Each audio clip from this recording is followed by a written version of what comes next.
Hello friends, welcome to ABD Samayal. இன்னைக்கு பீஸா sauce எப்படி செய்யறதுன்னு பார்க்கலாம். இந்த சாஸை நம்ம கடாய் பீஸா இல்லைனா பிரெட் பீஸா எந்த டைப் ஆஃப் பீஸா செய்யும் போதுனாலும் நம்ம யூஸ் பண்ணிக்கலாம்.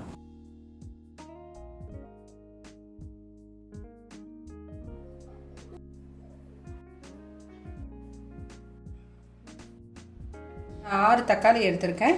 இப்போ தக்காளியை நம்ம கட் பண்ணிக்கலாம். இப்போ இந்த போர்ஷன் வேண்டாம் அப்படின்னா இதை நம்ம கட் பண்ணி எடுத்துடலாம்.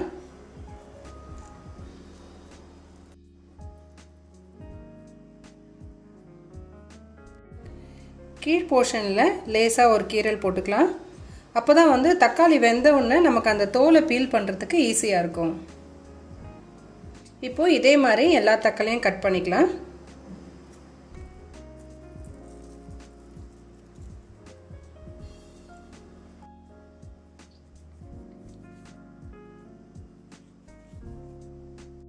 எல்லா தக்காளியும் வெட்டியாச்சு. இப்போ வேக வச்சு எடுத்துக்கலாம். ஒரு பாத்திரத்தில் தக்காளி வேகிற அளவுக்கு தண்ணி ஊற்றிக்கலாம். இதுக்கு அளந்து ஊற்றணுன்ற அவசியம் இல்லை. தக்காளிக்கு ஏற்ற அளவுக்கு நம்ம தண்ணியை சேர்த்துக்கலாம்.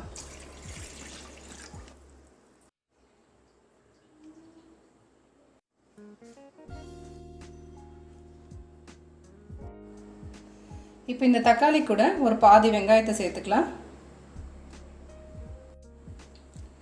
5 காஞ்ச மிளகாய். இப்போ இது நல்லா வேகட்டும்.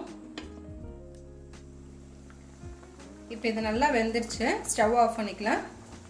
இதில் இருக்க தோலெல்லாம் நம்ம உரிச்சு எடுத்துடலாம்.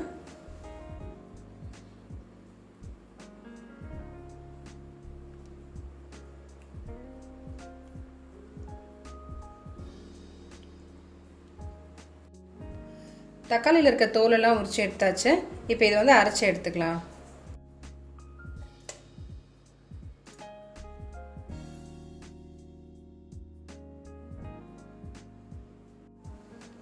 மூணு ஸ்பூன் எண்ணெய் நான் இதில் சேர்த்துக்கிறேன். நம்ம ஸ்மெல் வராத எண்ணெய் தான் எடுக்கணும்.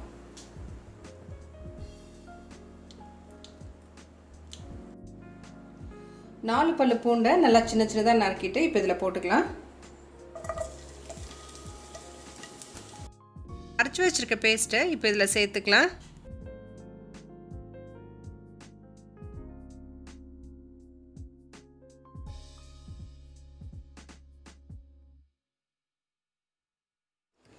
இப்போ தேவைக்கு உப்பு இதில் நான் ஒரு 1/4 ஸ்பூன் அளவுக்கு சேர்க்குறேன். 1/4 ஸ்பூன் மிளகுத்தூள். காரம் கொஞ்சம் அதிகமாக வேணும்னு நினச்சிங்கன்னா ஒரு 1/2 ஸ்பூன் அளவுக்கு சேர்த்துக்கலாம். இப்போ இது நல்லா திக்காகட்டும். 3 ஸ்பூன் அளவுக்கு டொமேட்டோ கெச்சப் சேர்த்துக்கலாம்.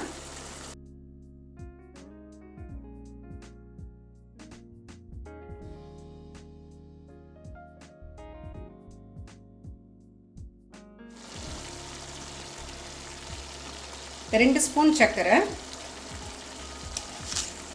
நம்ம சர்க்கரை போடுறதுனால நம்ம போட்டிருக்க உப்பு புளி காரம் இதெல்லாம் பேலன்ஸ் பண்ணுறதுக்காக தான் இப்போ இந்த சர்க்கரையை சேர்க்குறோம்.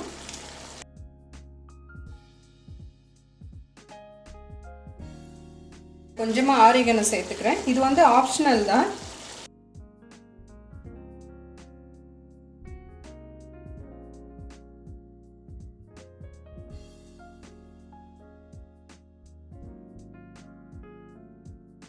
இப்போ ஸ்டவ் ஆஃப் பண்ணிக்கலாம். நம்மளுடைய பீஸா சாஸ் ரெடி ஆயிடுச்சு. இந்த கன்சிஸ்டன்சியில் இருக்கும்போது தான் நம்ம பீஸா மேலே தடவும் போது நமக்கு நல்லா கரெக்டாக இருக்கும். இந்த சாஸை நம்ம ஒரு ஏர்டைட் கண்டெய்னரில் வச்சு ஃப்ரிட்ஜில் ஸ்டோர் பண்ணோன்னா ஒரு 2 வாரம் வரைக்கும் கூட நமக்கு நல்லாயிருக்கும். நீங்களும் ட்ரை பண்ணி பாருங்கள். தேங்க்ஸ் ஃபார் வாட்சிங்.